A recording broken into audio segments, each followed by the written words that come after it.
Қайырлы күн, қазақ елі. Сіздермен бірге мен, Мадина. Ұзақ жасаудың сыры.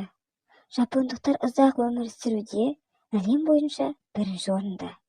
Мұның себебін олар мына 8 тәсілге сыйдырды. Күнделікті ашық жасыл, ашық сары түсті көкөністер мен жеміс-жидектерді жеу керек. Мысалы, сәбіз, мандарин, алма. Бұл бірінші тәсіл. Екінші тәсіл.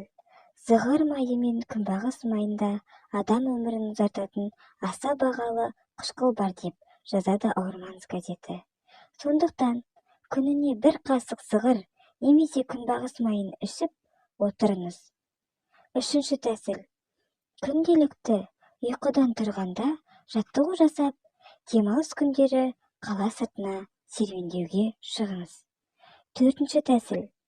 Әр нәрсені ойлап, қайғыра беру мида, ағзаны да қартайтады, иммунитетті әлсіретеді. Бесінші тәсіл. Күніне 8-9 сағаттық ұйқы адамның жүйке жүйесін, ағзаның демалуына мүмкіндік береді. Жүрек соғысын реттеп, қан қысымын түсіреді. Денедегі зақымдаған жараларды ұйықтаған кезде тез жазылады. Алтыншы тәсіл.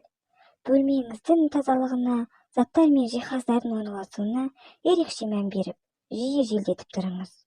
Жетінші тәсіл. Шектен тыс тоя тамақтану адам өмірін қысқа болуына әсер етеді. Сегізінші тәсіл. Үнемі күліп, көңілді жүруге тырысыңыз.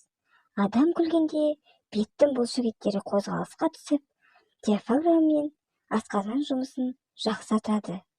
Сіздермен бірге болған мен, Мадина. Тіркеліп, лайк басып кетіңіздер. Халық емі. Алла разы болсын.